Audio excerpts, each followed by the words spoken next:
Graça e paz, amados irmãos. Estamos aqui quinta-feira hoje, né? E toda quinta-feira temos o quê? Live. Você conosco e nós com vocês. E estamos aqui no estúdio da Igreja Renovar em Cristo. Eu e o meu amigo Miller. Daí, Miller, como é que tá? Miller esteve lá no refúgio dele, né? Lá no Cafundó. Tava falando a resenha aí, diz que só tem um pouquinho de passarinho por metro quadrado lá, diz que levanta de madrugada só para ver o canto da bicharada, né? Tomar aquele verde e escutar uma música pampiana. Muito bem, amados, queremos louvar e bendizer o nome do Senhor por você estar conosco nesta noite e temos uma palavra de Deus para você. Desejamos que essa audiência seja abençoada, que Deus ministre do céu as mais ricas bênçãos sobre a sua vida. Amém? Amados, 1 Pedro, carta universal de Pedro, né? 1 Pedro capítulo 5, versículo 8 e versículo 9. Diz assim a palavra: E sede sóbrios e vigiai, o vosso adversário, o diabo, anda em derredor rugindo, como leão buscando a quem possa tragar. Resistir-lhes firme na fé, sabendo que as mesmas provações, sofrimentos, estão cumprindo entre os vossos irmãos pelo mundo. Amém? Glórias a Deus, né? Olha só, para vigiar, né? Porque o diabo anda ao derredor. O inimigo não dá sossego, o inimigo não dá mole. E nós queremos falar alguma coisa, sobre por que isso é uma grande pergunta, né? Por que é que às vezes o inimigo, ele consegue tirar vantagem sobre as nossas vidas? Gostou da temática, Miller? Por que às vezes o inimigo consegue vencer o Filho de Deus? Alguém pode dizer, não, se é filho de Deus o inimigo não vence. Eu não estou falando de vencer a questão da salvação e da vida eterna. Você vai ver durante a nossa exposição que tem um cunho assim bem forte e de verdade. Bom, primeiro de tudo, veja bem, o inimigo consegue obter algumas pequenas vitórias, lançando algumas setas inflamadas, diurna ou noturna, ora atacando um, ora atacando o outro, acima de qualquer coisa, segundo a vontade de Deus e por permissão de Deus. Isso é notório. Ele só tocou em Jó porque Deus permitiu. Agora, na nossa vida, sabe o que falta muitas vezes? Falta nós liberarmos o chamado perdão e também nós recebermos o perdão. Essa é uma grande verdade. Tem muita gente que diz, pisou, fez o que quis e agora vem aí dar uma de santinho pedir perdão. Não vou perdoar. Ou tem gente que diz, quem sou eu para perdoar? Quem perdoa é Deus. Aí está um grande erro, né? Tanto de um lado quanto do outro. Bom, na realidade, assim, diante de ofensas, acusações, calúnias, perseguições, vozes que você ouve ao fundo, que hoje dizem vozes ao fundo, né? Mas que na realidade são os burburinhos pelas costas, pessoas que fazem comentários depreciativos, caluniadores da sua vida. A melhor coisa, melhor remédio é você o quê? Perdoar. Perdoar, porque se você não perdoa, você acaba dando espaço para o inimigo agir e a tua vida acaba virando, sabe o quê? Um balaio de basura. Sabe o que é basura em espanhol? Lixo. Lixo, tá? Pegue tudo isso e jogue fora, meu querido. Arroje em la basura. Jogue no lixo. Você não precisa disso.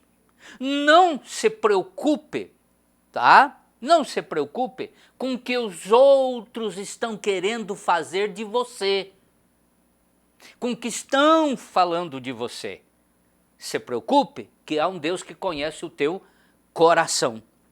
Agora veja bem, muitas doenças psicossomáticas, psique é alma, soma corpo, e espirituais, elas acontecem por causa da falta de liberar o quê? Perdão, e de aceitarmos o quê? O perdão. Quando nós não liberamos perdão, e nós não aceitamos perdão, nós ficamos presos a uma dor, a uma raiz de amargura. É como que se nos fechássemos dentro de uma gaiola de aço, chaveássemos e jogássemos a chave fora. Ficamos presos àquela dor, àquele sentimento. Tá? E quando nós pensamos, rememorizamos as dores e colocamos em dia.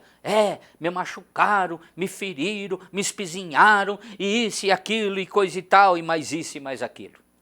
E isso dia a dia é renovado. A raiz de amargura, as dores no sentimento e no coração, e acaba gerando o quê? Prisão espiritual. Prisão sentimental, dos sentimentos. Psique é mente, soma corpo, psicossomáticas. O que está aqui vai acabar trazendo resultado aqui, tá? No nosso coração, aqui, né? Nos nossos sentimentos. Agora veja bem, Mateus, capítulo 6, versículo 12 e 15, na oração do Pai Nosso, o Senhor diz assim: Pai, perdoa as nossas dívidas, assim como nós perdoamos aos que nos têm o que ofendido. Olha só, perdoa nossas dívidas, perdoa nossos erros, perdoa nossas pisadas de bola, perdoa quando nós ferimos ou machucamos, porque uma coisa é verdade, quem bate, quem pisa, quem maltrata, esquece. Quem apanha, quem é maltratado, quem é pisado, não esquece. E aqui vem uma segunda questão muito interessante. Tem gente que diz, quem perdoa esquece. Não esquece. Mas então não perdoou? Sim, perdoou, está perdoado. Mas e continua lembrando? Claro, tem memória. Tem memória, tem registro mental. Por isso que vai lembrar. Mas então qual é a diferença de perdoar e não perdoar? Bom, a diferença é que assim, se verdadeiramente você perdoou e você restaurou aquela pessoa diante de Deus, aquela pessoa que te magoou, te feriu, te pisou, falou pelas costas, te depreciou, falou mal de você, te queimou na frente dos outros, você vai perdoar e quando você se lembrar, não vai mais doer. Isso é sinal de que você liberou perdão. Você restituiu aquela pessoa diante de Deus e você foi restituído porque você o quê? Você acabou perdoando aquela pessoa. E aí Jesus diz, se porém não perdoardes aos homens as suas ofensas, também o vosso Pai que está no céu não vai perdoar as vossas. Deu para sentir então, amado, que se nós não liberamos perdão, também não recebemos perdão. E tudo que quiser que os homens vos façam, disse Jesus, façai vós também. Tá? Façai vós também. Romanos 4, versículo 7 diz assim, bem-aventurados aqueles cujas maldades são perdoadas e cujos pecados são o quê? Encobertos. O sangue de Cristo sobre esse pecado. Sangue de Jesus Cristo sobre a pessoa que você perdoa e restaura diante de Deus. Se você não perdoa, mantém a raiz de amargura que gera raiva, ira, ódio, revanchismo, tá? Você vai acabar dando o quê? Permissão para o diabo agir negativamente na sua vida. Você vai acabar gerando uma fissura. Uma fissura. Jesus manda amar incondicionalmente. Olha, João 3,16. Deus amou o mundo de tal maneira que deu seu Filho unigênito, para que todo aquele que nele crê não pereça, mas tenha vida eterna. Amou de tal maneira. Esse tal maneira não tem mesuramento. Altura, largura, profundidade. Tá? Ele alcança o passado, o presente, o futuro, todos e tudo que buscam a Deus em arrependimento. Então, primeiro, é a questão que você não perdoa e não é perdoado. E você dá lugar para o inimigo. O teu coração né, está com uma manchinha. Segundo, fazemos apologia ao diabo. Mas como isso, pastor? Como é que um crente, um homem de Deus, uma mulher de Deus, um ministério, um salvo, vai fazer apologia ao diabo? Vai estar elogiando e apupando o diabo? Ô pastor, que é isso? Fica falando essas coisas. Alguns maximizam, preste bem atenção, o poder do inimigo. Tem gente que maximiza o poder do inimigo, do diabo. Olha só, acham que Deus precisa do diabo e de seus demônios, ou que Deus precisa do mal para ser o Senhor. Ah, mas se não existisse o mal, Deus não seria bom. Se não existisse as trevas, não teria a luz. Se não existisse o sal, não teria o doce. Se não existisse a sede, não teria água para saciar. Se não... Amado, presta atenção. Quem primeiro? Deus. Deus da eternidade. Deus cria quem? Satanás e seus demônios. Cria o que nós chamamos de Lúcifer. Daí ele lá se lança contra Deus, coisa e tal. E o mal vem fazer parte desse plano, deste tempo, desse espaço. Foi expulso do céu. Agora veja bem, preste bem atenção. E aí tem pessoas que falam mais sobre o nome do diabo, em cima do púlpito, nas igrejas, do que propriamente o nome de quem? De Jesus. Isso é uma grande verdade. Agora veja bem, quem era o diabo? Era o querubim ungido. A Bíblia diz querubim da guarda ungido. Isaías capítulo 14, versículo 9 ao 17. E Ezequiel capítulo 11 ao 19. Tu nunca leu? Leia lá então. Agora veja bem, ele era o querubim da guarda ungido. A Bíblia diz que ele era o sinete da perfeição. Que ele habitava no Monte Santo de Deus. No Monte Santo de Deus quem estava? Pai, Filho e Espírito Santo. Lá no monte, na eternidade. Agora entendamos assim, o que aconteceu com ele? Ele se ensoberbeceu e foi expulso do céu com uma terça parte dos anjos. Por quê? Porque ele quis ser igual a Deus. Pior, ele quis tomar o lugar de Deus. E diz nas Escrituras que ele fala, eu subirei, irei acima das estrelas, serei semelhante a Deus, me assentarei do lado norte, tá? E isso e aquilo e coisa e tal. Olha só, Isaías, capítulo 14, versículo 13. Tu dizias no teu coração, imaginou aqui, ó, eu subirei ao céu. 14. Subirei acima das altas nuvens. No 15, tá? Ainda no 13. Eu subirei ao céu, acima das estrelas de Deus, dos anjos, arcanjo, querubins.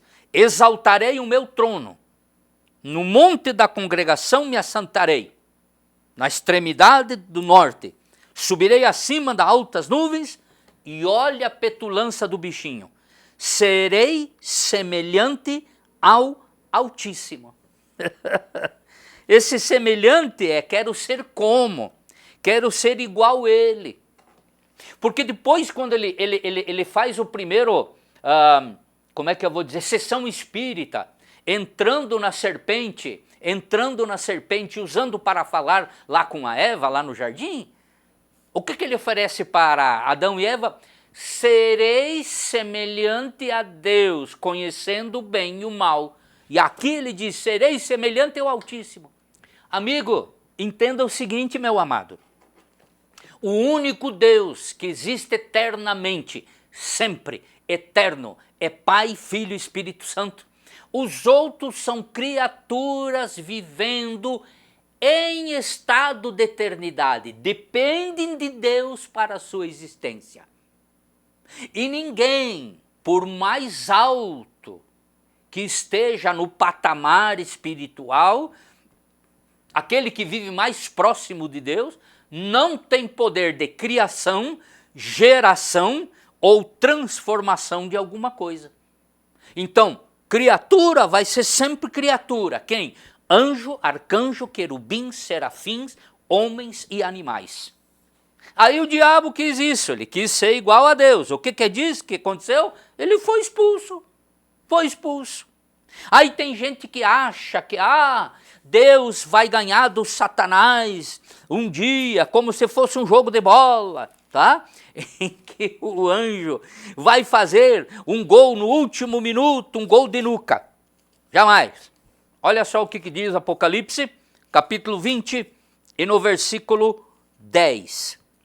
E o diabo que os enganava foi lançado no lago de fogo e enxofre, aonde estão a besta, o falso profeta, e de dia e de noite serão atormentados para todo o sempre. Deu para você entender? Deu para você entender? Agora veja bem, olha só, quer saber mais um pouco? No milênio, Apocalipse 20, versículo 1. Então vi descer do céu um anjo que tinha a chave do abismo e uma grande cadeia na mão. Ele, o anjo, prendeu o dragão, a antiga serpente, que é o diabo e Satanás, e o amarrou por 1000 anos. Tá, e daí o que aconteceu? Veja o 3.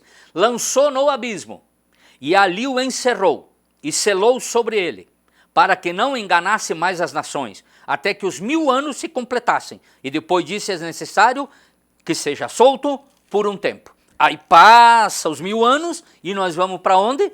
Para o versículo 10, onde é lançado no lago de fogo. Porque se tem um inferno, onde ele é o senhor do inferno.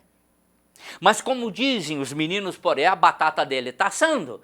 E ele sabe que ele vai ser jogado aonde? No lago de fogo, que arde com fogo e enxofre. Ali ele vai ser atormentado o quê? Dia e noite. Tá? Serão atormentados dia e noite. Quanto tempo? Para todo sempre. Porque esse dia eu estava vendo um pastor pregar aí, um querido, e ele disse que o inferno não é para sempre, que onde é que se viu Deus fazer isso com seus filhos e coisa e tal, e isso e aquilo. Na parábola do rico e do Lázaro, se você ler lá em Lucas 16, você vai ver o ensino que ali está. Leia a parábola do rico e do Lázaro, para ver o ensino que lá tem. Agora, o que nós podemos falar? Deus é o Todo-Poderoso. Deus nem do trono não levanta para se degladiar com o inimigo. Pelo poder da sua palavra, nós lemos aqui, Apocalipse 20, 1 e 3, ele deu ordem a um anjo. E esse anjo foi com uma algema lá e algemou ele. Na autoridade do poder do nome de Deus, e jogou ele lá no precipício, tá? No lago de fogo, aonde vai ser atormentado para todo o sempre. Mas daí nós perguntamos, tá, e Deus?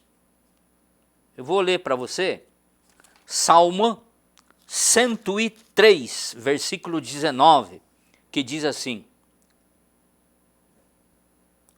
Salmo 103, diz assim, o Senhor tem estabelecido o seu trono no céu, e o seu reino domina sobre tudo.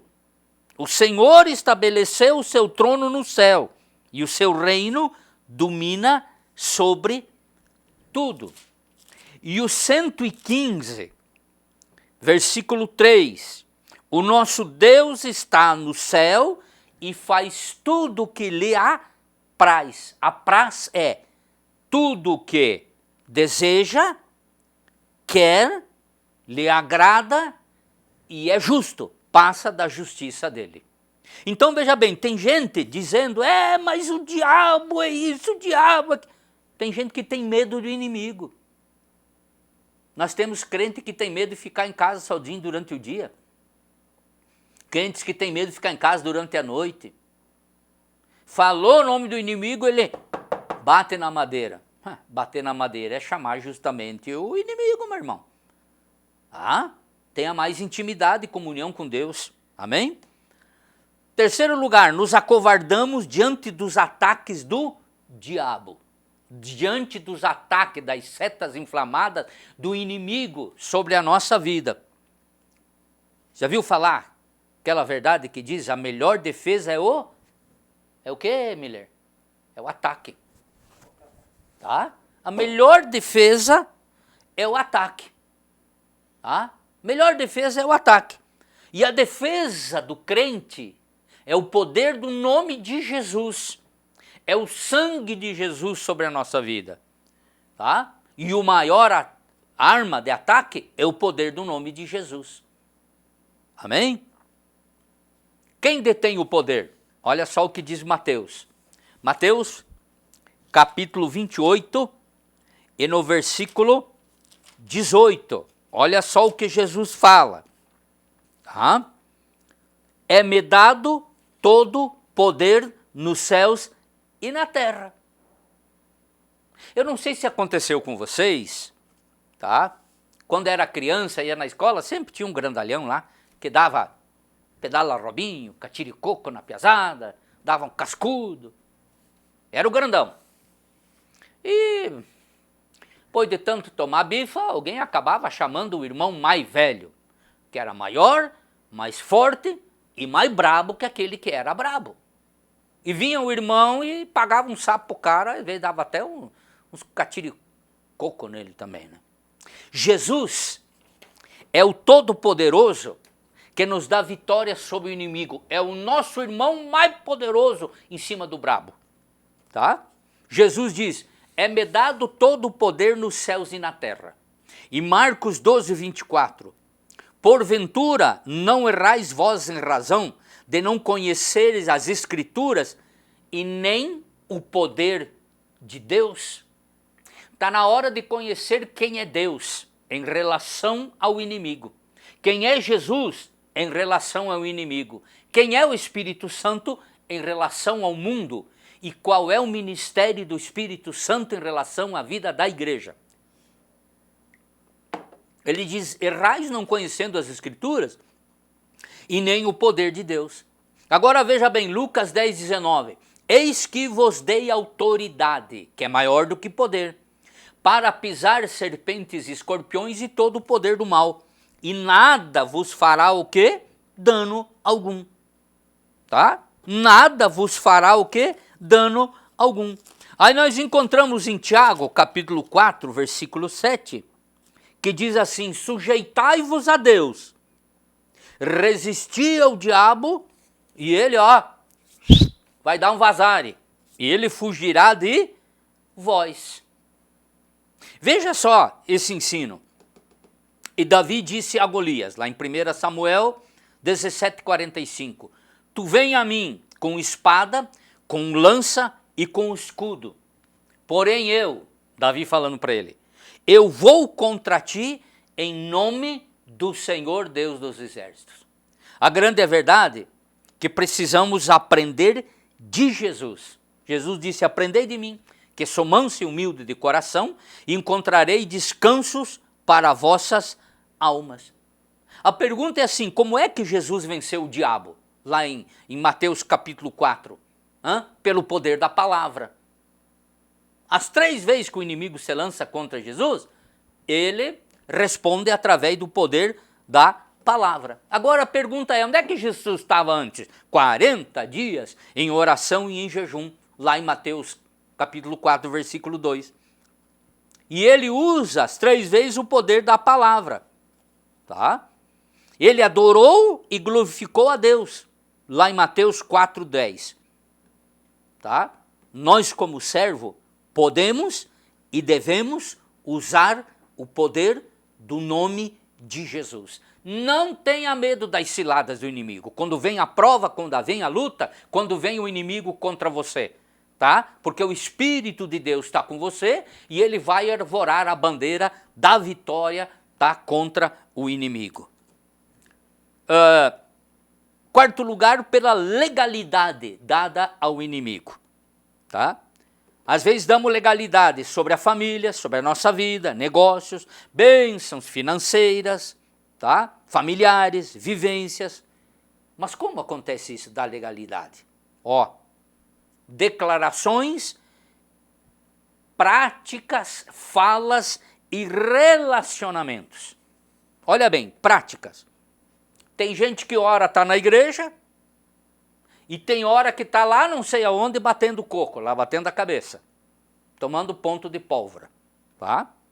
Tem gente que está na igreja, mas vai lá no cartomante, vai lá no curandor, lá no benzedor, lá no charupeiro, vai não sei aonde. E daí tem gravada a carta celeste aqui no braço, as guias no pescoço, não sei o quê, né? É o que brincam, né? Alguns pregadores falam isso, né? O crente Raimundo, um pé na igreja e outro no mundo. Daí não tem jeito, né? Aí existem práticas adversas, né? Também por palavras. Olha só, oramos, pedimos a bênção, choramos, suplicamos. Alguns até vão nas outras igrejas, por aí fazem campanha, mas a boca acaba confessando ao contrário. Mas como confessar o contrário? Tá? Usamos a nossa boca o quê? Para amaldiçoar os filhos e a esposa, para amaldiçoar a família. Quando o filho pisa na bola, lá vai a mãe e diz para a filha, sua desgraçada da sua infeliz, tudo que você está fazendo tua mãe sofrer, tu vai pagar com seu marido. Ou o pai, quando fica brabo com o menino, que essa piazada não são fácil, o pai diz, tu há de ser nada na vida, tu vai ter uma família desgraçada, seu infeliz, isso e aquilo. O inimigo pega esta palavra com legalidade. Porque você como pai, você como mãe, como marido, tu tem poder de autoridade. Você homem, você pai, você marido, sobre a vida da esposa e os filhos, sobre a vida da sua família. E acaba o que? O inimigo tomando isso, cobrando diante de Deus, tá? E acaba o quê? Acontecendo coisas que depois nós nos perguntamos, por que que esse menino deu assim, essa menina? Por que que o meu filho não consegue nada na vida? Não consegue galgar degraus, vencer? A minha filha já está no 3º casamento e não é feliz. Ó, você deu legalidade, deixou o inimigo usar a tua boca. E também o que? Relacionamentos. Te lembra aquele ditado, Miller, que diz assim, diga com quem anda e direi quem tu és? Salmo 1 diz assim, bem-aventurado o varão que não anda segundo o conselho dos ímpios, nem se detém na roda dos escarnecedores, mas antes tem o prazer na lei do Senhor e nela medita de dia e de noite. É aquele grupinho lá, né? Que você vive lá, aquele grupinho que você se junta. Não, eu vou lá só para ver eles jogar baralho. Eu vou lá só para ver isso, só para ver aquilo. Pratica o Salmo 1, meu irmão. Tá? Em nome de Jesus. Tá? E para nós encerrarmos, porque nós somos mesquinhos para com Deus. Nós somos mesquinhos para com Deus.